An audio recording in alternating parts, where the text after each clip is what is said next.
Hello, dear students. We are started the lesson, the weed that won hurts, and we saw the activities that mentioned on the page number 1 and 2 in our previous video. Now we are going to start the exact lesson from this video. बघा आपण मागील व्हिडिओमध्ये या पाठाची सुरुवात केली होती the weed that won hearts आणि सुरुवातीला आपण ज्या ऍक्टिव्हिटी दिलेल्या आहेत त्या ऍक्टिव्हिटीचा अभ्यास केला होता.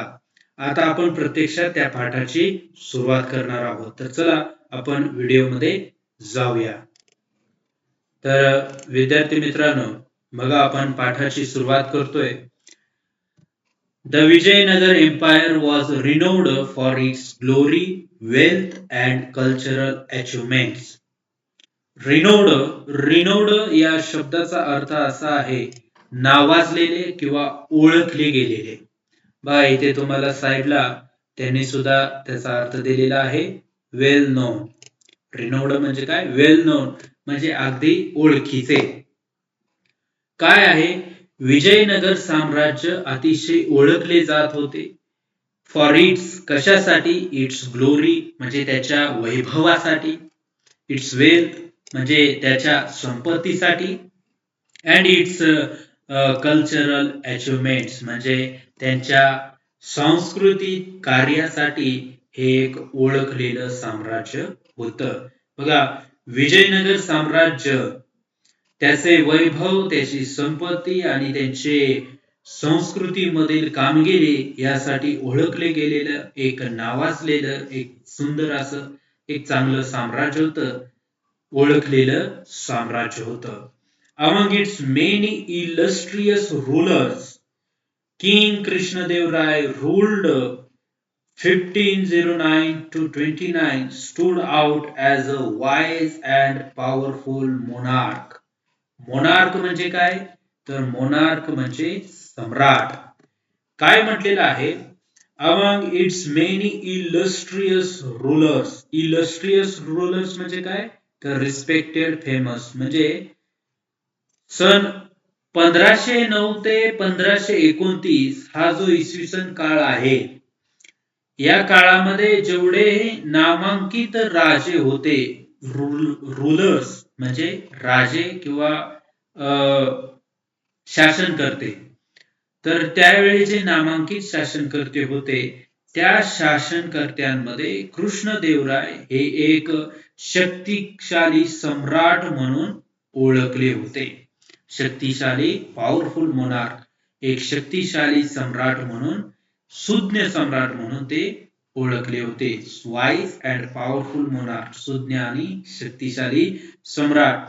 His reign is often referred to as the golden era of Vijayanagar Empire, a time when art, literature, architecture flourished.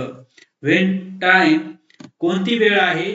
तर कला, आर्ट, लिटरेचर म्हणजे साहित्य अँड आर्किटेक्चर फ्लरिश्ड म्हणजे काय? आर्किटेक्चर म्हणजे स्थापत्य कला. कला, साहित्य, स्थापत्य कला ह्या ज्या भरभराटीस आल्या, फ्लरिश्ड म्हणजे काय? भरभराटीस आल्या, त्यावेळेला दॅट टाइम, त्यावेळेला विजयनगरचे जे सम्राट होते कृष्णदेवराय यांचा शासनकाळ एक सुवर्ण काळ म्हणून ओळखला जातो. A great patron of learning. Patron म्हणजे काय? तर बघा सपोर्टर. सपोर्टर म्हणजे काय? आपण मराठीमध्ये त्याचा अर्थ असा घेऊ शकतो, सपोर्टर म्हणजे मार्गदर्शन किंवा पाठिंबा देणारे. मग ते कशाचा पाठिंबा देणार होते? A great patron of learning. त्यांनी शिक्षणास पाठिंबा देणारे राजा होते. मग शिक्षणास पाठिंबा देणारे Krishnadevaraya was not only a eminent warrior but also a gifted poet. बघा शिक्षणास पाठिंबा देणारे कृष्णदेवराय हे फक्त इमिनंट म्हणजे फेमस म्हणजे प्रसिद्ध, वॉरियर म्हणजे योद्धा. शिक्षणास पाठिंबा देणारे कृष्णदेवराय हे एक प्रसिद्ध योद्धाच नव्हते, तर ते प्रतिभावंत कवी देखील होते. His works such as Epic, Amukta Malyada, and the Sanskrit drama Jambavati Parinayam are acclaimed even today. Even today म्हणजे आजच्या दिवसामध्ये सुद्धा acclaimed त्यांचं नाव काढलं जातं, त्याचं कौतुक केलं जातं. कोणत्या गोष्टीचं? तर इपिक अमुक्त मल्यदा म्हणजे जे महाकाव्य आहे अमुक्त मल्यदा आणि संस्कृत ड्रामा म्हणजे संस्कृत मधील एक नाटक आहे जंबावती परिणयम. या नाटकाचं आणि या महाकाव्याचं जे राजा कृष्णदेवराय यांनी लिहिलेलं आहे त्याच्यामध्ये त्यांचं काम आहे त्याचं आता सुद्धा नाव काढलं जातं. आता सुद्धा या दोन्ही गोष्टींचं कौतुक केलं जातं. पुढच्या पानावर आपण जाऊया. Krishnadevaray's court was home to 8 celebrated poets collectively known as Ashtadiggajas. बघा, कृष्णदेवरायस कोर्ट म्हणजे काय? तर दरबार. आताच्या काळामध्ये आपण न्यायालयाला कोर्ट म्हणतो. बघा, राजाच्या दरबारामध्ये सुद्धा जनतेचे जे काही प्रश्न असतील किंवा ज्या समस्या असतील त्याविषयी उपाययोजना केल्या जायच्या. कोणावर जर अन्याय झाला असेल तर त्यांना न्याय देण्याचं काम सुद्धा त्या दरबारातच केलं जायचं. त्या दरबारामध्ये अनेक मंत्रिमंडळ राजाचे असायचे आणि ते एकत्रित होऊन एखाद्या प्रश्नावर एखाद्या विषयावर राजाला सल्ला द्यायचे आणि राजा त्याच्यावरती निर्णय घ्यायचे. म्हणजे एक प्रकारचं न्यायदानाचं किंवा एक प्रकारचं प्रशासनाचंच काम तिथं व्हायचं. म्हणून त्याला काय म्हटलेलं आहे? कोर्ट म्हटलेलं आहे. आज न्यायालयात सुद्धा न्याय देण्याचं काम केलं जातं. वेगवेगळ्या समस्यांवरती उत्तर शोधलं जातं. हे सुद्धा आजच्या न्यायालयांमध्ये होतं. म्हणून आज त्या न्यायालयास कोर्ट म्हणतात आणि त्या काळी राजाच्या दरबारास कोर्ट असं म्हटलं जायचं. बघा, कृष्णदेवरायास कोर्ट म्हणजे कृष्णदेवरायांच्या साम्राज्यातील यांचं जे दरबार होता त्या दरबारामध्ये 8 सेलिब्रेटेड पोएट्स होते. म्हणजे 8 नामांकित कवी असायचे. आज सुद्धा बघा आपण नामांकित व्यक्तींना सेलिब्रेटेड पर्सन म्हणतो. मग ते वेगवेगळे हिरो असतात, हिरोईन्स असतात किंवा मोठे मंत्री असतात, बरोबर ना? मोठ्या पदावरचे अधिकारी असतात ज्यांनी चांगली कामगिरी केलेली असते. अशा लोकांना आपण काय म्हणतो? सेलिब्रिटी. तसे त्या काळचे ज्या नामांकित कवी असायचे त्या नामांकित कवींपैकी 8 नामांकित कवी राजाच्या दरबारामध्ये समाविष्ट होते आणि त्या 8 कवींच्या गटाला अष्टदिग्गजास म्हटलेलं आहे. These poets including Allasani Peddana and Tenali Ramakrishna enriched the literary tradition with their masterpiece. बघा काय म्हटलेलं आहे?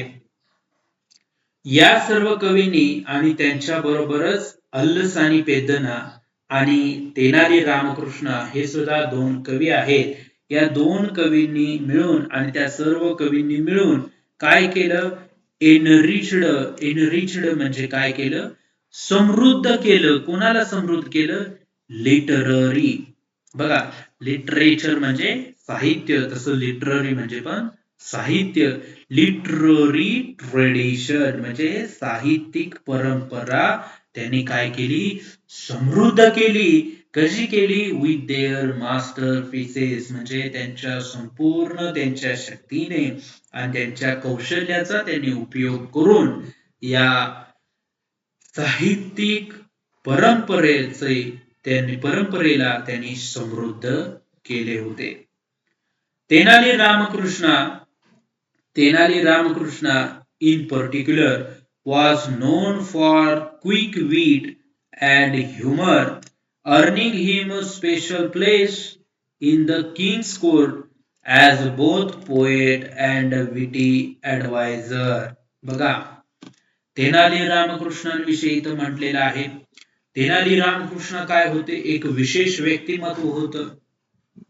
ते हजरजबाबी म्हणजे जिथे गरज पडेल, जिथे समस्या उद्भवेल तिथे चटकन उपाय करणारे असे हजरजबाबी एक चतुर आणि एक चांगला विनोद करणारे म्हणून त्यांना त्यांची ओळख त्या दरबारामध्ये होते. Earning him of special place. Earning म्हणजे काय की त्यांनी बघा इथे आहे अर्निंग. अर्निंग म्हणजे काय की त्यांनी एक मिळवलं होतं. काय मिळवलं होतं? Special place. त्यांनी एक विशेष स्थान मिळवलं होतं. कुठं मिळवलं होतं? In the Kings court. बघा तेनाली रामकृष्ण हे जे असे कवी आहेत जे चतुराईसाठी आणि विनोदासाठी ओळखले जातात, त्यांनी राजाच्या दरबारामध्ये विशेष स्थान मिळवलं होतं. कोणत्या गोष्टींच्या बाबतीत? ऍज बोथ, अशा दोन गोष्टींच्या साठी विशेष स्थान मिळवलं होतं, जे की पोएट अँड विटी ऍडवायझर, म्हणजे कवी आणि एक चतुर सल्लागार, अशा दोन गोष्टींच्या साठी त्यांनी राजाच्या दरबारामध्ये विशेष स्थान मिळवलेलं होतं.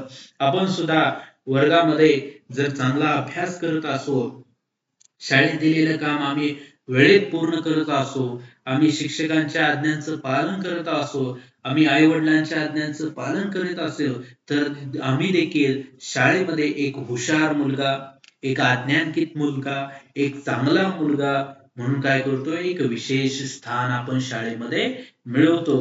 विद्यार्थी मित्रांनो, इथे देखील तेनाली रामकृष्ण यांनी एक त्यांच्या चतुर बुद्धीने, चतुर सल्लागार आणि एक चांगला कवी म्हणून एक विशेष स्थान राजाच्या दरबारामध्ये मिळवलेलं आहे. यापुढे his clever solutions to seemingly insurmountable problems made him a beloved figure in empire's history. इनसरमाउंटेबल म्हणजे इथे दिलेलं आहे अनडिफिटेबल. इनसरमाउंटेबल म्हणजे अशा काही समस्या ज्या सोडवणं अशक्य आहे. अनडिफिटेबल म्हणजे काय की ज्यांना आपण हरू शकत नाही, ज्या समस्यांना आपण सोडवू शकत नाही, त्यांना इनसरमाउंटेबल असं म्हणतात. आणि अशा इनसरमाउंटेबल जे प्रॉब्लेम्स आहेत, अशा ज्या समस्या आहेत ज्या सोडवणं अशक्य आहे, ज्या की राजाला सुद्धा सोडवता येणार नाही, अशा समस्यांचं निराकरण, अशा समस्या तेनाली रामकृष्ण यांनी त्यांच्या चतुर बुद्धीने सोडवल्या होत्या. म्हणून त्यांचे संपूर्ण साम्राज्याच्या इतिहासामध्ये एक लाडकं व्यक्तिमत्व तयार झालेलं होतं. Beloved figure in the empire history. पुढे बघा, even wisest rulers face moments of disharmony, and at one such time the king had quarreled with Queen Thirumalambal over a seemingly trivial matter. Trivial म्हणजे unimportant. Unimportant म्हणजे त्याला मराठीत आपण म्हणतो त्याचं काहीच महत्व नाही, किंवा काहीच महत्व म्हणण्यापेक्षा ज्याला इतकं महत्व नाही, म्हणजे ते किरकोळ आहे, अशी किरकोळ गोष्ट. मग काय, किती जरी विद्वान व्यक्ती असला, इवन द वायजेस्ट रूलर्स, किती जरी विद्वान एखादा राजा असला, शासक असला, तरी त्याला कुटुंबातील जे भांडणे असतात, कुटुंबातील काही वाद विवाद, छोट्या मोठ्या गोष्टीवरून हे होतच असतात. कुटुंबामध्ये, प्रत्येक कुटुंबामध्ये काही ना काहीतरी होतं, पण ते प्रत्येक सोडवून आपण काय करतो? आनंदाने जीवन एकमेकांच्या प्रीतीमध्ये, प्रेमामध्ये जगत असतो. तसं किती जरी मोठा विद्वान असला, तर अशा कौटुंबिक वादाला किंवा कौटुंबिक भांडणांना, अशा घटनांना त्याला सामोरे जावंच लागतं. आणि अशीच एक वेळ, ऍट वन सच टाइम, अशीच एक वेळ आली होती. त्या वेळेमध्ये the king had quarrel with his king. बघा, अशीच एक वेळ आलेली आहे आणि राजाचं जे कुटुंब आहे, त्या कुटुंबामध्ये राजाचं, त्यांची जी राणी आहे थिरुमलंबाल, या राणी बरोबर भांडण झालेलं आहे. आणि भांडण कशावर झालेलं आहे? ओव्हर अ सिमिंगली ट्रिवियल मॅटर. बघा, ट्रिवियल म्हणजे अनइम्पॉर्टंट, म्हणजे अतिशय एका छोट्याशा किरकोळ कारणावरून राजाचं राणी बरोबर भांडण झालेलं आहे. पण याचा परिणाम खूप झाले बघा पुढे. फॉर वीक्स म्हणजे खूप आठवड्यापासून he did not utter a single word to her. अरे बापरे, बघा काय झालेलं आहे. या भांडणाचा परिणाम असा झालेला आहे की राजाने त्याच्या राणीसाठी एक शब्द सुद्धा काढले नाही, तो एक शब्द सुद्धा राणी बरोबर बोललेला नाही. बघा पुढे. And in his frustration stopped visiting her altogether. बघा, या नैराश्यमध्ये असता, फ्रस्ट्रेशन मध्ये असता, राजानं काय केलेलं आहे, राजाने राणीला भेटायचं सुद्धा बंद केलेलं आहे. बघा, एखाद्या किरकोळ कारणावरून झालेलं भांडण आणि या भांडणामुळे राजानं काय केलं, राणीला भेटायचं बंद केलं.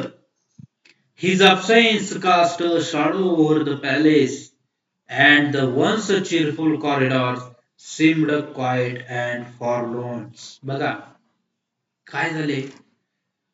हिज अब्सेन्स, राजाची जी अनुपस्थिती आहे, त्या अनुपस्थितीने काय केलेलं आहे, संपूर्ण महालात एक छाया, कास्ट शाडो, एक छाया पसरवली आहे.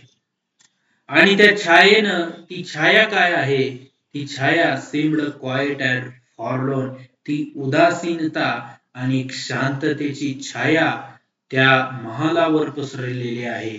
जे त्यामुळं जे एकेकाळी किंवा एक वेळ अशी होती की ते कॉरिडॉर्स, ते महालाचा जो परिसर आहे, ते वरांडे आहे, ते अतिशय चिरफुल, ते आनंदायी होते, उत्साही होते, अतिशय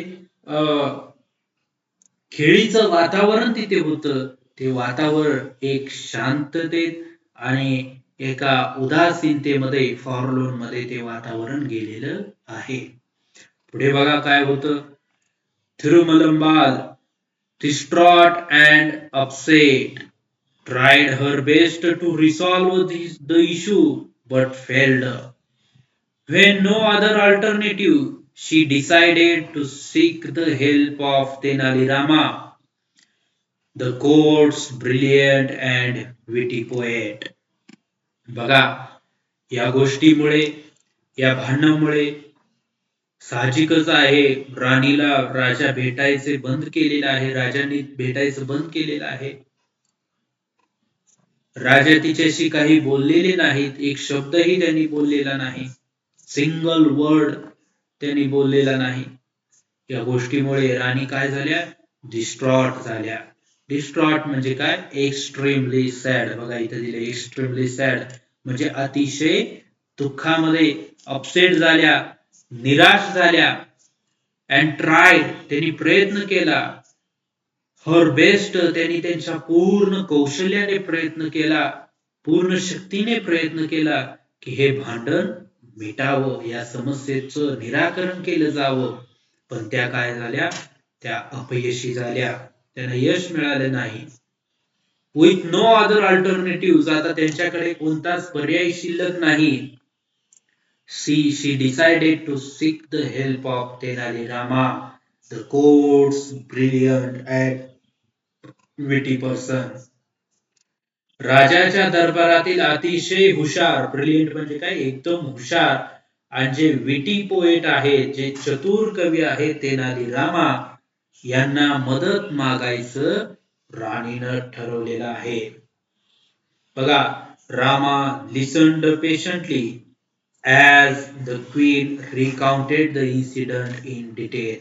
नेमकं काय घडलं होतं, नेमकं भांडण कसं झालं होतं, या सर्व गोष्टी राणीने रामायणाला सांगण्यास सुरुवात केली. आणि रामायणे अगदी पेशंटली म्हणजे एकदम धीराने ती सर्व घटना ऐकून घेतली. बघा, राणी काय सांगते. The king wrote a poem, she begin her voice trembling. बघा, राणीने ज्या वेळेला सांगायला सुरुवात केली, शी बिगॅन, आणि ती सांगत होती सुरुवातीला, the king wrote a poem, आणि ही सांगताना तिचे आवाज काय होत होते, ट्रेम्बलिंग होत होते, थरथरत होते. आणि त्या थरथरत्या आवाज तिने सांगण्यास सुरुवात केली. The king wrote a poem, म्हणजे राजाने काय केलेली आहे, एक कविता लिहिली. It was filled with vague expression, sun, moon, stars, beautiful sky. Vague म्हणजे काय हो? वेज म्हणजे इथे बघा अनक्लिअर सांगितलेलं आहे. अनक्लिअर म्हणजे अस्पष्ट, जे की स्पष्ट नाही, ज्यांचा काही तर्क लावता येत नाही, त्याला वेज म्हणतात. बघा, it was filled with vague expression, sun, moon, stars, beautiful sky. सुंदर आकाश, तारे, चंद्र, सूर्य ह्यांच्याविषयी अस्पष्ट भावनांनी ती कविता काय होती, भरलेली होती. फिल्ड विथ वेज, अस्पष्ट एक्सप्रेशन्स. एक्सप्रेशन्स म्हणजे व्यक्तीच्या मनातील किंवा चेहऱ्यावरील भाव, त्याला काय म्हणतात, एक्सप्रेशन्स म्हणतात. अशा सूर्याच्या, चंद्राच्या, ताऱ्यांच्या आणि सुंदर आकाशांच्या ज्या की अस्पष्ट आहेत, अशा भावनांनी किंवा भावांनी ती कविता भरलेली होती. But it made no sense. पण त्या कवितेला काहीच अर्थ, त्या कवितेचा काहीच अर्थ नव्हता, अशी राणी रामायणात सांगत आहे. वेन ही ट्रायड म्हणजे काय, राजाने ज्या वेळेला प्रयत्न केला, काय प्रयत्न केला, reciting it to his ministers, they all avoided him, making excuses. बघा, इथे एक काय घटना झालेली आहे, राजानेही त्यांची बनवलेली कविता त्यांच्या मंत्र्यांना ऐकवण्याचा प्रयत्न केला, परंतु त्यांच्या मंत्र्यांनी काही ना काही कारणे देऊन, मेकिंग एक्सक्युजेस, काही ना काही कारणे देऊन ते अवॉइड, ते टाळण्याचा प्रयत्न केला.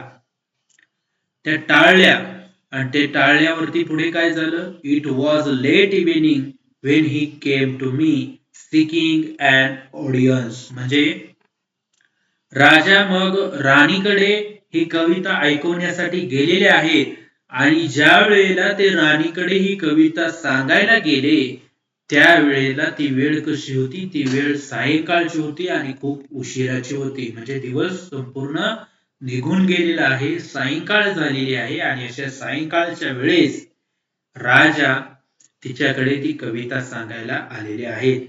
ही began reciting it to me, but I was so exhausted after a tiring day that I yawned. yawned म्हणजे काय, तर जांभई देणे, जांभी, आपण जांभी देतो ना कंटाळल्याला, तशी जांभी देणे, याला yawned म्हणतात. तसंच एक्झॉस्टेड म्हणजे दमून जाणे किंवा शक्ती नसणे, अशा प्रकारे आपण याचा अर्थ घेऊ शकतो. बघा, ज्या वेळेला राजाने ती कविता राणीला सांगण्यास सुरुवात केली, he began reciting it to me, म्हणजे राणी म्हणत आहे, त्यांनी ज्या वेळेला मला हे सांगायची सुरुवात केली, त्यावेळेला आय वॉज सो एक्झॉस्टेड, मी खूप दमून गेले होते, आफ्टर अ टायरिंग डे, दिवसाच्या कंटाळण्या दिवसामुळे मी खूप दमून गेले होते. दॅट आय yawned, त्यामुळे मी काय केली, जांभी दिली. आणि जांभी कशी दिली, not once but several times. मी हे एकदाच दिली नाही, तर कशी दिली, मी अनेकदा ही जांभी दिली. बघा, not once but several times, मी एकदाच नाही दिली, तर अनेकदा दिली. काय होईल हो, ज्या वेळेला आम्ही काहीतरी महत्वाचं किंवा काहीतरी आम्ही आमच्या कौशल्याचा किंवा आमच्या आवडत्या छंदाचा उपयोग करून आम्ही काहीतरी गोष्ट तयार केलेली असते, लिहिलेली असते, बनवलेली असते, आणि ती आपण कुणाला तरी सांगायला जातो, आणि सांगायला गेल्यानंतर ती व्यक्ती ज्या वेळेला आपण सांगताना ते टाळते किंवा जांभ्या देते, कंटाळा देते, ऐकत नाही, त्यावेळेला काय आपल्याला वाटल, तसंच या राजानं सुद्धा वाटलं असणार, कारण राजा राणीला असंच त्यांनी बनवलेली सुंदर कविता सांगण्यासाठी ते तिच्याकडे आलेले आहेत, आणि राणी तिथे जांभ्या देत आहे. बघा, राजांना काय वाटलं, the king thought I was disrespecting his poem and stormed out. अरे बापरे, बघा काय झालं. द किंग थॉट, राजाने हा विचार केला, आय वॉज डिसरिस्पेक्टिंग हिम, म्हणजे मी त्यांचा आणि त्यांच्या कवितेचा अनादर करते असं राजांना वाटलं, असं त्यांनी विचार केला. म्हणून काय केलं त्यांनी, ते खूप अतिशय क्रोधाविष्ट झाले आणि रागाने तिथून निघून गेले. स्टॉर्म ऑफ म्हणजे रागाने निघून जाणे. बघा, सिन्स दे सिन्स देन म्हणजे तेव्हापासून, he has not spoken to me, तेव्हापासून ते माझ्याशी बोललेले नाही. If I had known this would happen, I would have chosen another day. Help me, please, Rama. Only you can help the king understand. बघा, राणी काय म्हणते, if I had know this would happen, मला जर हे माहीत असतं की हे गोष्टी घडणार आहेत अशा, तर मी राजाची ती कविता ऐकण्यासाठी वेगळा दिवस निवडला असता. पण मला हे माहीत नसल्याने, किंवा हे अशी घटना घडेल हे माहीत नसल्याने मी तिथे ऐकत बसलो आणि हे सर्व घडलं असं राणीला म्हणायचं आहे. आणि पुढे राणी काय म्हणते, हेल्प मी, रामा मला तुम्ही मदत करा आणि तुम्हीच हे करू शकता, तुम्हीच राजाला ही गोष्ट समजावून सांगू शकता. बघा पुढे, Rama nodded thoughtfully. Rama nodded thoughtfully. Thoughtfully म्हणजे काय, विचारांनी. नोडेड म्हणजे काय, मान हलवणे. आपण बघा, कोणतं काय सांगायला लागलं की अशी मान हलवतो ना, किंवा असंच करतो, तशा पद्धतीने रामायणी अतिशय विचारांनी मान हलवलेली आहे, म्हणजे एक प्रकारे होकार त्यांनी दिलेला आहे. पुढे ते म्हणतात राणीला, if you like, I will try my best to resolve this matter, your highness. बघा काय म्हणत आहेत रामा, जर तुमची इच्छा असेल तर मी माझा पूर्ण प्रयत्न करेन. I will try my best, मी माझ्या पूर्ण कौशल्याने प्रयत्न करेन टू रिसॉल्व्ह दिस मॅटर, हे भांडण मिटण्यासाठी मी माझा पूर्ण प्रयत्न करेन. Your highness. बघा, आपण एखाद्याला पत्र लिहितो आणि पत्र लिहिताना शेवटी आपण खाली लिहितो युअर फेथफुल, म्हणजे तुमचा विश्वासू. तसा तेनालीरामा राजाचा एक सेवक आहे आणि सेवक असल्याने राजाच्या राणीला ते युअर हायनेस असं म्हणत आहे. बट दिस नीड्स, पुढे काय म्हटलेलं आहे, but this needs a well planned approach, I may need a find a right strategy. बघा, I may need time to find the right strategy. काय म्हटलेलं आहे, स्ट्रॅटर्जी म्हणजे काय, एक प्लॅन किंवा आपण आराखडा म्हणू शकतो, आराखडा. तेनाली रामा यांना हे राणीची विनंती पूर्ण करण्यासाठी आणि हे भांडण सोडवण्यासाठी एका चांगल्या नियोजनाची गरज आहे. आणि त्या नियोजनातून एक चांगला आराखडा, एक योग्य योजना तयार करण्याची गरज आहे, आणि त्यासाठी त्यांना थोडासा वेळ पाहिजे. आणि त्या वेळेची मागणी त्याने राणीकडे केलेली आहे. पुढे, the queen who had placed her last hope in Rama. बघा, जी राणी की तिचं शेवटची आशा केवळ रामा यांच्यावर होती, ती राणी काय झालेली आहे, ऍग्रीड झालेली आहे, ती मान्य झालेली आहे. अँड थँक्ड हिम प्रोफ्युजली. प्रोफ्युजली म्हणजे बघा, इन लार्ज अमाऊंट म्हणजे काय, अतिशय जास्त प्रमाणात. आपण सहजरित्या एखाद्या व्यक्तीला थँक्यू म्हणतो, पण एखाद्याचं काम आपल्याला खूपच आवडलं असेल आणि आपण एखाद्या व्यक्तीवर काही अपेक्षा ठेवल्या असतील आणि त्याने पूर्ण केल्या असतील किंवा करण्याचा निर्णय घेतला असेल, तर आपण त्याला खूप खूप आभारी आहे असे म्हणतो. आपल्या पूर्ण अंतःकरणातून आपण त्याचे धन्यवाद मानतो. अशा प्रकारे खूप अंतःकरणाने आणि खूप मोठ्या प्रमाणात हे सांगण्यासाठी या प्रोफ्युजली या शब्दाचा उपयोग केला जातो. आणि अशा प्रकारे पूर्ण अंतःकरणाने राणीने रामायणचे आभार मानलेले आहेत, कारण रामा हा झालेला वाद मिटवण्यासाठी तयार झालेले आहे. विद्यार्थी मित्रांनो, आपण पाहिलं विजयनगर साम्राज्य किती महान साम्राज्य आहे आणि या साम्राज्यामध्ये कृष्णदेवराय एक शिक्षणास पाठिंबा देणारे एक सुज्ञ आणि प्रतिभावंत कवी असे राजा होते. त्याचबरोबर ते त्यांच्या दरबारामध्ये कशा प्रकारे 8 कवींची नियुक्ती होती, 8 कवींचा समाविष्ट होता, त्यांना अष्टदिग्गजास म्हणतात. आणि त्या सर्वांनी मिळून त्यामध्ये तेनाली रामकृष्ण देखील आहेत आणि अल्लसानी पेद्देना हे देखील आहेत. या सर्वांनी मिळून कशा प्रकारे त्या साम्राज्यातील सांस्कृतिक परंपरा समृद्ध केली हे पाहिले. आणि किती मोठा राजा असला किंवा किती मोठा प्रशासक असला तरी तो व्यक्ती एक ना एक दिवस आपल्या कौटुंबिक भांडणामध्ये किंवा वादास त्याला तोंड द्यावंच लागतं. तसाच प्रसंग आज त्यावेळी राजाच्या जीवनामध्ये देखील ओढवला आणि राजा आणि राणी यांच्यामध्ये अतिशय किरकोळ कारणास्तव भांडण झालं होतं. ते कारण काय होतं हे आपण पाहिलं या पाठाच्या माध्यमातून. राजाने एक सुंदर कविता लिहिली आणि ती कविता राणीला ऐकवत असता राणीने कंटाळल्यामुळे त्याच्या समोर जांभ्या दिल्या आणि राजाला असं वाटलं की राणी आपल्या कवीचा अनादर करत आहे आणि म्हणून राजा खूप चिडून गेले आणि या कारणास्तव राणीने हा प्रश्न सोडवला जावा, राजाची समजूत घालण्यात यावी म्हणून खूप प्रयत्न केला, परंतु त्यांचे प्रयत्न सर्व अयशस्वी ठरले. शेवटी त्यांची शेवटची आशा रामा यांच्यावर होती. तेनाली कृष्ण रामा जे अतिशय हुशार आणि एक चतुर कवी राजाच्या दरबारातील होते.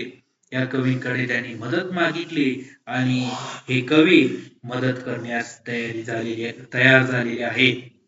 आपण इथपर्यंत हा पाठ या व्हिडिओच्या माध्यमातून पाहिलेला आहे. राहिलेला पार्ट आपण पुढच्या व्हिडिओमध्ये पाहणार आहोत. तुर्तास आपण इथे थांबतोय. तुम्हाला जर हा व्हिडिओ आवडला असेल आणि आणखीन तुम्हाला जर अशा संदर्भात काही कंटेंट्स हवे असतील तर त्या संदर्भात नक्कीच तुम्ही कमेंट बॉक्समध्ये कमेंट करून कळवा. तुमच्या आवडीनुसार नवनवीन व्हिडिओ मी या चॅनेलच्या माध्यमातून जे तुम्हाला गरजेचे आहे ते मी घेऊन येणार आहे. तर तुमची जी इच्छा आहे आणि तुमच्या काय या व्हिडिओ संबंधित भावना आहेत त्या सर्व तुम्ही कमेंट बॉक्समध्ये कळवा. इथे थांबतो. धन्यवाद.